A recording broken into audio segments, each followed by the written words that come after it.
안녕하십니까, 이진우입니다. 오늘 거래를 마지막으로 우리나라의 올해 주식시장은 문을 닫습니다. 한 해를 돌이켜보면 코로나19 사태로 어려운 상황 속에서 주식시장은 동학개미 운동, 또 공모주 열풍 등으로 뜨겁게 달아오르는 한 해를 보냈죠. 자, 이제 중요한 건 내년 또 그 후년의 시장일 텐데, 어찌 보면 가장 큰 변수인 코로나19도 문제고 우리나라 주변을 둘러싼 중국과 미국 간의 관계도 앞으로 어떻게 될지가 참 궁금합니다. 오늘은 내년의 가장 큰 변수는 중국과 미국과의 관계가 더 악화되는 그 변수다라고 말씀하시는 분이 한 분 계셔서 오늘 이분 이야기 좀 한번 들어보려고 합니다. 12월 30일 수요일 손에 잡히는 경제 광고 듣고 바로 돌아오겠습니다. 네, 경제 뉴스 중요한 것들 살펴보겠습니다. 오늘은 에셋플러스의 김치형 경제 뉴스 큐레이터를 전화로 연결했습니다. 안녕하십니까? 네, 안녕하세요. 예, 내년 1월부터 구직 촉진 수당이라고 하는 걸 나라에서 준다고 하네요. 어떤 내용이죠? 이 정확히 말하면 국민 취업 지원 제도입니다. 저소득 구직자, 청년, 특수고용직 종사자, 프리랜서 그리고 영세 자영업자 등 고용보험의 사각지대에 있는 취약계층을 대상으로 1인당 300만 원씩 구직 촉진 수당을 지급하고 맞춤형 취업 지원 제도를 제공하는 서비스인데요. 이게 구직 촉진 수당이니까 일하고 계신 분들이 아니라 잠시 실업 상태이거나 실업 상태가 유지되고 있는 분들을 대상으로 하는 것입니다. 일자리 없는 분들, 예. 말씀하신 대로 내년 1월 1일이니까요. 그러니까 이틀 뒤부터 시행되는 제도다라고 보시면 되겠습니다. 일자리 없는 분들은 그동안에는 실업 수당을 받았는데 그건 일을 하다가 일자리가 없는 분들한테 지급하는 거고, 네네. 그게 아니라 그게 끊겨서 이제 더 이상 안 나오거나 아니면 네네. 일자리 자체가 없었던 분들이거나 이제 이런 경우에 주겠다는 거군요. 예, 그렇습니다. 또 하나의 보완 제도라고 보시면 되겠습니다. 얼마나 줍니까? 아까 말씀하셨듯이 300만 원을 주는 거예요? 예, 1인당 300만 원씩이긴 한데요. 예. 단번에 300만 원을 주는 것은 아니고요. 6개월 동안 50만 원씩 나눠서 주는 형태로 돼 있거든요. 그리고 만약에 중간에 취업을 하게 되면 이 구직 촉진 수당은 끊기고 대신에 취업을 했다라는 의미로 150만 원 정도를 또 나눠서 주는 뭐 이런 제도이긴 합니다. 예. 하지만 이제 신청한다고 모두 받을 수 있는 것은 아니고요. 조건이 좀 까다롭고 또 취업을 하려고 노력했다는 것도 증명해야 되는 이런 요건들이 좀 있습니다. 그래서 이제 소득, 재산, 취업 경험 등 세 가지 요건을 일단 충족을 해야 되는데요. 예. 가구 소득을 기준으로 해서 중위 소득의 50% 이하여야 합니다. 돈으로 말씀드리면 1인 기준으로는 약 91만 원, 예. 2인 가족 기준으로는 154만 원, 3인이면 199만 원, 4인이면 244만 원 정도이거든요. 본인 소득 포함하고 가족 소득 포함해서 그렇다는 말이군요. 그렇습니다. 가구 소득이니까요. 예. 주민등록상으로 배우자나 뭐 같이 살고 있는 부모, 자녀의 소득을 모두 합한 것입니다. 그리고 청년들 같은 경우에는 조금 기준이 다른데요. 청년은 이제 18세에서 34세에 해당되는 분들을 말씀드리는 거고, 여기는 중위소득 120% 이하입니다. 그러니까 1인은 219만 원 정도고요. 4인은 585만 원 이하면 여기 신청을 하실 수가 있습니다. 그럼 한 달 월급 한 200만 원 좀 받고 혼자 사는 분들도 이 수당을 더 준다는 거네요? 예, 이게 가능합니다. 그리고 재산은 3억 원 이하여야 되고요. 그리고 최근 2년 내에 100일 또는 그러니까 100일이니까 시간으로 치면 800시간 이상 취업 경험이 있어야 합니다. 그러니까 예. 중간에 이제 끊긴 분들을 대상으로 또 다른 이제 일자리를 갖기 전에 정부가 일부 금액을 지원하는 것이다 이렇게 보셔야 됩니다. 그러니까 최근에 2년 사이에 일자리가 있었던 분들 중에 네네. 실업수당 받고 나서도 일자리를 이제 못 구하는 분들. 네네. 이거는 그럼 올해도 주고 이제 내년이군요. 1월 1일부터 주고 매년 주는 거예요? 일단은 지금 내년에 예산이 책정된 게 약 40만 명 수준까지는 줄 수 있는 정도의 예산이 책정이 돼 있습니다. 그래서 예. 이제 이게 소진이 된다라고 하면 또다시 예산을 받아야 되는 문제가 있거든요. 그래서 이게 내년까지 간다 안 간다는 조금 예산 문제가 있는 것 같고요. 만약에 경제 상황이 계속 안 좋다라고 하면 또 확대될 가능성도 있어 보입니다. 예. 그리고 이제 여러 가지 문제가 있겠죠. 그러니까 뭐 유럽이나 이런 데에서는 이 구직 촉진 수당이 좀 시행이 되고 있는 제도거든요. 근데 일을 하다가 뭐 구직 촉진 수당 나오니까 또 금방 그만두고 신청해서 또 받고 이런 도덕적 해이 문제도 발생할 수가 있다는 지적이 있어서 예. 이걸 한 번 받으면 3년 내에는 못 받도록 이렇게 돼 있습니다. 그러니까 한 번 정도 받고 그 안에 다른 일이 생긴다 하더라도 한 3년 동안은 다시 못 받는 정도의 제도가 조금 돼 있고요. 3년에 한 번씩 정도만 이렇게 주겠다. 네네. 그리고 아까 말씀드린 것처럼 구직 촉진 수당을 받았는데 취업을 하거나 창업을 하게 되면 지급이 중단되고요. 취업 성공 수단으로 150만 원을 받게 되는데 이 150만 원도 취업 성공해서 근속하는 6개월일 때는 50만 원 정도를 지급하고요. 예. 1년이 지나면 100만 원을 지급하는 이런 방식으로 지원을 하게 돼 있습니다. 다른 뉴스 하나 보겠습니다. 일본의 통신 회사들이 요즘 통신 요금을 인하하고 있다는데 통신 회사들이 네네. 뭐 자발적으로 그랬을 리는 없고 어느 나라 통신 회사들이나 다 마찬가지죠. 일본 정부가 좀 압박하는 모양이에요. 네, 그렇습니다. 그래서 스가 요금제라고 요즘 얘기를 하고 있는데요. 스가 요금제. 예. 일본의 스가 총리의 압박 때문에 통신사들이 요금제를 낮춰서 내놨다. 그래서 낮은 요금제를 스가 요금제다 이렇게 부르고 있습니다. 예. 사실 스가 총리는 관방장관 시절부터 통신비 인하를 통신사들이 줄기차게 요구해 왔습니다. 그래서 총리가 되자마자 체감할 수 있는 민생 정책의 하나로 굉장히 드라이브를 걸었고요. 결국 일본의 최대 통신사인 NTT 도코모가 최근에 월 2,980엔, 우리 돈으로 약 3만 원에 20기가바이트 정도의 데이터를 쓸 수 있는 파격 요금제를 내놓은 것이고요. 예. 이렇게 되니까 이제 3위 업체인 소프트뱅크도 본사에서 무제한 요금제 인하를 검토 중이다라고 발표를 하면서 자회사인 라인모바일에서 20기가바이트, 2,980엔 거의 비슷한 요금제를 발표를 했습니다. 우리 돈으로 한 3만 원 안팎. 예. 일본 통신사들이 한 10년간 통신요금을 전혀 조정하지 않았거든요. 그렇기 때문에 정부의 압박 때문에 결국에는 고개를 숙였다 이런 얘기가 나오고 있는 것이죠. 우리나라 통신회사들 중에서도 뭐 5G 요금제를 3만 원대로 만들기도 하고 하는 움직임이 있는 것 같은데 이것도 이제 정부의 압력이 좀 있겠죠? 꼭 정부의 압력이다라고 얘기하기는 그렇지만 비슷한 상황이 벌어지고 있다라고 해석도 가능할 것 같습니다. 일단 최근에 SK텔레콤이 우리나라에서는 가장 큰 통신 사업자지 않습니까? 그래서 시장 지배적 사업자라는 지위까지 받고 있는데요. 이 3만 원대 5G 요금제를 과기정통부에 신고했다는 뉴스가 나왔습니다. 예. 근데 사실 통신업자들은 이 전파가 공공재 성격이기 때문에 그리고 아무나 진출할 수 없다라는 시장 성격 때문에 정부의 규제를 받습니다. 이거는 우리나라뿐만 아니라 뭐 다른 나라도 다 같은 얘기입니다. 예. 심지어 요금제도 규제 대상인데요. 우리나라에서는 그동안 그 허가제였습니다. 그러니까 그 지배적 사업자가 요금제를 바꾸려면 과기정통부에 일단 요금제를 내고요. 새로운 신고할 요금제를 내고요. 그리고 나면 기재부까지 가서 이거를 허가를 해줘야 요금제를 사용할 수가 있었거든요. 근데 이렇게 하는 것은 두 가지였습니다. 하나는 시장 지배적 사업자가 요금을 너무 싸게 내놔서 다른 그 통신사들이 영업을 못하게 방해할 수도 있다. 그래서 요금을 낮추는 것도 어느 정도 막고요. 또 너무 높이 내놔서 돈을 너무 많이 벌게 하는 것도 막기 위해서 이 제도를 시행하고 있었습니다. 근데 최근에는 경제가 안 좋아지면서 자율적으로 경쟁해서 요금을 내려야 되는데 이게 도리어 방해가 된다는 얘기가 많았고요. 예. 그래서 최근에 그 요금 인가제가 유보 신고제로 바뀌었습니다. 이거는 이제 정부에 신고를 하게 되면 정부가 심사를 간단하게 거쳐서 바로 허용을 해주겠다라는 의지로 보이거든요.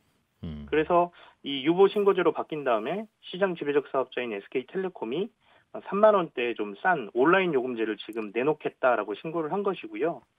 이렇게 된다라고 하면 아마 조금 경쟁 상황이 벌어지면서 다른 데들도 좀 싼 요금제가 나오지 않겠느냐 이런 예상이 좀 나오고 있는데 사실 지난 국정감사에서 여당 국회의원들이 예. SK텔레콤에게 온라인 요금제를 내놔라 이렇게 요구도 한 사실이 있습니다. 그래요. 그 밖에 다른 뉴스들 중에 중요한 거 한두 개만 좀 짚어보고 가죠. 국내에서는 이제 코로나 백신에 대한 물량 확보 때문에 논란이 좀 되고 있는데요. 해외에서는 이미 백신을 맞고 있기 때문에 백신 디바이드 그러니까 백신 차별에 대한 논란이 좀 일고 있습니다. 예. 그러니까 백신을 맞은 사람들만 할 수 있는 일들이 생긴다는 것이죠. 뭐 가장 대표적인 게 백신 여권 얘기가 나오고요. 그러니까 해외여행은 백신 맞은 사람들만 다닐 수 있다 이런 얘기고 대중교통도 백신 맞은 사람만 허용하고 영화나 예. 콘서트장도 그렇게 하자, 뭐 식당도 그렇게 하자 이런 얘기가 나오고 있어서 이게 또 다른 차별이 될 수 있다라는 논란이 좀 일고 있습니다. 그리고 한 가지 더 전해드리면 변창흠 국토교통부 장관이 내년 설 이전에 주택공급 대책을 내놓겠다라고 얘기를 했는데요. 이게 25번째 부동산 대책입니다. 서울 시내에 점일 개발되어 있는 지하철 역세권이나 중공업지역, 저층 주거지를 효과적으로 활용해서 도심에 충분한 주택을 공급하겠다 이렇게 얘기를 하고 있습니다. 예. 어떤 대책이 나올지는 나와 봐야 아는데 설 전에 한 번 더 나온다는 말씀이죠? 네, 그렇습니다. 예. 에셋플러스의 김치형 경제뉴스 큐레이터였습니다. 고맙습니다. 네, 감사합니다. 알아야 될 것들 많이 안내를 해주고 눈높이에 딱 맞는 만인의 경제 과외 선생님. 다음 순서는 친절한 경제입니다. 예, 오늘은 청취자 중에 문철환 씨, 하양훈 씨 두 분께서 비슷한 질문을 보내주셨어요. 주식을 거래하다 보면 배당락이라고 하는 게 있던데 그게 정확히 뭡니까? 어떤 종목은 배당을 하고 나도 배당락이 없기도 하던데 무슨 이유 때문입니까? 이런 질문을 주셨어요. 이게 그 어버이날 선물하는 카네이션 생각해 보면요. 카네이션은 어버이날 선물하는 건데 하루 전인 5월 7일에 제일 비싸죠. 그런데 어버이날 당일인 5월 8일이 되면 카네이션은 이제 쓸모가 없어지니까 가격이 많이 내리지 않겠습니까? 주식도 마찬가지입니다. 이번 주 월요일이었던 12월 28일에는 이제 주식을 사서 들고 있어야 배당이 나오니까 주식이 만약 카네이션이라면 이번 주 월요일이 이제 어버이날이었던 셈인데요. 어버이날 지나고 나면 카네이션이 쓸모가 적어지듯이 배당 주는 기준 날짜인 월요일이 지나고 화요일 아침이 되면 이제 그 주식이 쓸모가 적어집니다.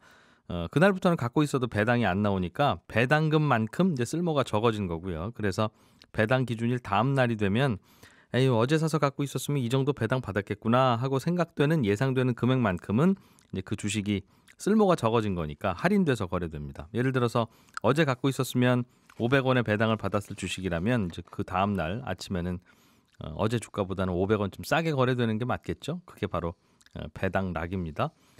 그런데 배당락 없이 그냥 지나가기도 하던데 이제 하는 질문도 가끔 주시는데 그건 마치 꽃값이 매일매일 계속 오르는 시기에는 어버이날 다음 날이라도 카네이션 값 안 떨어지잖아요. 그거하고 비슷합니다.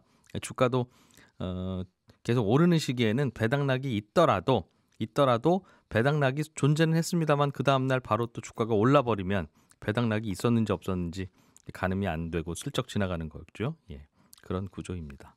친절한 경제였습니다. 예, 내년 우리나라 경제, 세계 경제는 어떤 변수가 또 기다리고 있을지 뭘 좀 중요하게 예상을 해봐야 될지 들어보겠습니다. 오늘은 NH투자증권의 신환종 FICC 리서치 센터장 연결했습니다. 안녕하십니까? 네, 안녕하세요. 센터장님 보시기에 내년에는 뭐가 제일 중요할 것 같으세요? 제 생각에는 개인적으로 여러 가지가 이슈가 있지만 지정학적 리스크, 그중에서도 미중 갈등이 코로나19 사태 이후에 가장 핵심적인 리스크로 부각될 걸로 봅니다. 미중 간의 갈등. 네. 그동안 아주 심했는데 바이든 대통령으로 대통령 바뀌고 나서는 그만큼 심하지는 않을 거다. 물론 갑자기 친해지지 않겠으나 그게 시장의 컨센서스인 것 같은데 센터장님 생각은 다릅니까? 네, 제 생각은 다른데요. 그거는 너무 경제 중심적인 생각이고 정치 경제적 또는 국제 정치적 이렇게 봤을 때는 이게 점점 더 이제 특히 이제 20년대 향후 10년에 아주 심각하게 진행될 것 같은데요. 코로나19 사태로 이제 빚어진 이런 팬데믹을 어떤 사람들은 이게 우주인이 쳐들어와서 지구인들끼리 힘을 합쳐서 이제 그 전염병 기후변화랑 싸워야 된다 이렇게 생각하는 분들이 있는데요. 예. 제 생각엔 이거는 우주인이 쳐들어온 게 아니고요. 자, 지구에서 과거에도 뭐 수차례 발생했었던 문제이기 때문에 상황이 안정이 되면 예. 이제 인간들끼리 국가들끼리 본격적인 싸움이 시작될 거로 봅니다. 코로나가 상황이 좀 안정되면 그렇죠. 본격적으로 할 건데 스페인 독감이 창궐할 때도 1차 세계대전은 계속 됐었죠. 과거 예. 팬데믹 상황에서도 전쟁은 치러졌는데요. 이게 상대적인 우위를 누리는 게 더 중요한 상황으로 가기 때문인데 그러면 이제 안정화되면은 그동안에 코로나19로 인한 이런 발생, 전개 과정에서 누가 잘못했는지 국가별 대처 과정이 과연 정당했는지를 따질 수도 있겠고요. 그보다도 이런 팬데믹 상황으로 인해서 세계 정치 경제적인 헤게모니가 빠르게 이동하는 이런 흐름들을 기존의 헤게모니를 갖고 있던 국가들이 방어하려고 하는데 이게 미중 갈등이겠죠. 예. 이런 것들의 상황은 이제 본격적으로 이제 코로나19가 좀 안정을 찾는다면은 본격적으로 이 갈등이 더욱 심화될 거로 보기 때문에 이게 제일 중요하다고 보는데 우리나라는 코로나19 사태는 강했죠. 우리 금융시장이. 예. 근데 미중 문제는 상당히 취약한 모습을 그전에 보여줬습니다. 그래서 실은 좀 걱정이 되고 있습니다. 미국과 중국이 싸우면 우리나라가 불똥 제일 크게 튀는 나라로 꼽히고 있고 우리도 그러니까요. 그건 뭐 방역을 잘한다고 해결할 수 있는 게 아니라서. 그렇죠. 그 말씀일 텐데. 네. 그래도 트럼프보다는 낫지 않겠나. 미국과 중국이 왜 싸우는지 또 앞으로 또 사이가 좋지는 않을 거라는 예상은 이해가 됩니다만 그래도 민주당은 좀 신사적이지 않았느냐 하는 게 있는데 더 사이가 안 좋아서 더 큰 불똥이 튈 거라고 보시는 근거가 혹시 또 있습니까? 이거를 조금 더 지금 시간이 이렇게 많지 않기 때문에 운 정도만 오늘 띄워야 될 것 같은데요. 예. 저는 경제적으로 접근하는 게 아니라 이제 정치 경제 또는 지정학적 이렇게 접근을 하는데요. 국제 정치학에 중요한 고전이 하나 있는데요. Man and State and War. 그러니까 한국 번역은 인간 국가 전쟁이라는 고전이 있는데요. 이게 예. 국가 간의 갈등이 어떻게 발생하는가, 전쟁이 어떻게 발생하는가, 이거를 한 3가지 측면에서 분석을 하는 겁니다. 첫 번째는 그동안 우리 많이 논의가 인간적인 차원으로 시진핑 개인적인 문제 또는 트럼프의 개인적인 어떤 스타일 이런 걸로 보는 경우가 있었죠. 예. 두 번째는 국제 정치 차원인데요. 이게 국제 관계에는 세계 정부라는 게 없죠. 그래서 1등 국가는 항상 2등의 부상을 두려워하고 견제하고 압박한다. 예. 이게 그동안 많이 나왔던 투키디데스의 함정이라고 해서 거의 대부분의 논의가 여기 집중이 됐습니다. 예. 그런데 이제 세 번째가 이제 중요한 게 빠진 게 있는데 뭐냐면 국가 차원인데요. 서로 다른 정치 체제 간의 갈등입니다. 이게 전통적인 거죠. 사회주의 대 권위주의 국가 대 자유민주주의 이런 전통적인 대결 구도인데 예. 요게 90년대 소련이 해체되고 나서 많은 사람들의 관심에서 사라진 이슈였었어요. 그런데 중국이 미국의 GDP의 20% 30%일 때는 이런 게 별로 중요하지가 않았습니다. 예. 그리고 민주당의 외교 엘리트 빌 클린턴을 중심으로 하는 옛날에 이 사람들이 WTO로 중국을 끌어들일 때 소련도 망하고 동유럽도 다 망하고 공산주의 망하는 걸 보니까 중국도 돈 들어가면 시장 경제 들어가면은 바뀔 거다, 민주화될 거다라고 예. 상당히 나이브하게 생각했던 그런 거였는데 지금 2025년에 또 2028년경에는 중국이 미국 GDP를 넘어선다 이렇게 된다면은 그리고 과연 30년 전에 생각했던 것처럼 중국이 바뀔 거라고 봤는데 바뀌지 않은 상황에서는 예. 이 어떤 정치 체제냐가 심각한 문제로 제기되고 있는 것들인데요. 그러니까 이게 미국 입장에서 그럼 중국의 사회주의 체제가 마음에 안 든다 그 말입니까? 그게 그동안은 좀 간과돼 있다가 아주 큰 문제로 지금 부상이 돼버렸다는 건데요. 예를 들면 우리가 자유민주주의 정치체제를 갖게 된 이유는 세계에서 제일 힘센 놈이 예. 전쟁에서 이겨가지고 그 정치체제를 따라간 겁니다. 세계에서 제일 힘센 놈이 사회주의의 빅브라더가 감시하는 권위주의 체제가 예. 이게 중국몽인데요. 2049년에 뭐 이런 것들인데요. 만약에 세상이 이렇게 바뀌게 되면 우리 정치체제는 어떻게 될까요? 중국 따라갈 가능성이 높다는 거죠? 빅브라더가 감시하는 이게 체제가 실은 저희가 되게 두려워하는 디스토피아죠. 그러니까 미국과 유럽 사람들이 예. 보편적인 가치라고 믿고 있던 인권 또는 민주주의 이런 것들이 중국이 부상하게 되면서 세계 패권을 가지게 이렇게 된다면서 예. 주요한 위협으로 부상하면서 이 위기감이 높아지고 있는 것들인데요. 그래서 지금 한 20년, 30년 전에 얘기가 나왔던 것들이 다시 튀어나오는 것들이 인권이죠. 예. 지금 바이든으로 바뀌면서 사람들이 인권을 얘기하면서 그 전에 30년 동안에 말만 그랬지 제대로 한 게 뭐지 이렇게 얘기 나오지만 그 전과 다른 차원에서 이 문제 때문에 모든 문제가 지금 심각해지는 방식으로 아마 무역 갈등, IT 기술 경쟁, 금융시장 개방 같은 이런 문제를 금융시장에서나 또는 경제적인 접근을 하시는 분들은 얘기하지만 예. 이거는 지금 어떻게 살아가느냐라는 가치 체계의 갈등의 문제이기 때문에 향후는 전방위적인 갈등이 알겠어요. 예상을 하고 어떤 방향을 바라보시는지는 이해가 됐습니다. 그럼 구체적으로 어떤 일이 일어날 것인가가 궁금한데 미국은 속생각은 그럼 중국이 사회주의 체제를 유지하면서 경제 발전을 하는 게 싫다는 것일 테고 사회주의를 자본주의나 민주주의 체제로 바꾸라는 뜻일 텐데 중국은 당연히 받아들이기 싫을 거고요.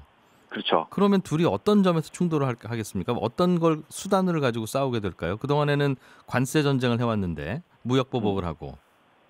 일단 무역 전쟁 같은 경우는 바이든이 굳이 기존에 했던 관세나 뭐 이런 것들을 다시 되돌릴 가능성은 높지 않다고 봅니다. 왜냐하면 실은 좀 험한 일들이죠. 험한 모습은 트럼프가 다 했고요. 예.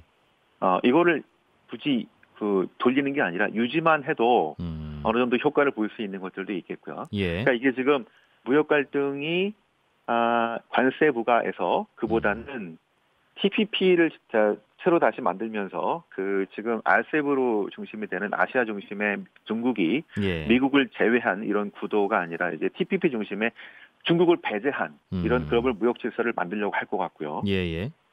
IT 기술 경쟁은 단순히 화웨이 제재 또는 뭐 SMIC라는 이런 반도체 제재를 넘어서 중국 기업이 해외에서 활동을 하는 것을 제재하는 방식으로 알겠습니다. 강하게 될 가능성이 높다고 봅니다. 정리하면 그동안에 싸워왔던 게 이제 본격화될 가능성이 오히려 크다 내년에는 그런 말씀이군요. 내년이 본격화될 것 같은데요. 예. 내년에 이제 중국 공산당 100주년이 이제 7월 1일입니다. 이런 행사를 할 거고요. 바이든은 알겠습니다. 민주주의 국가들이 모여지는 정상회담.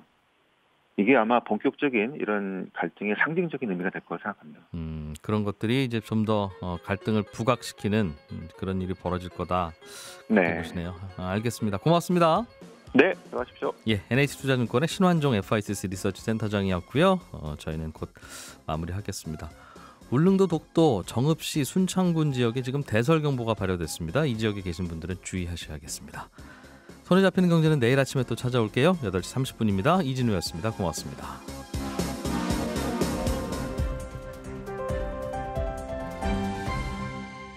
경제를 생각하는 사람들의 즐거운 습관. 이진우의 손에 잡히는 경제.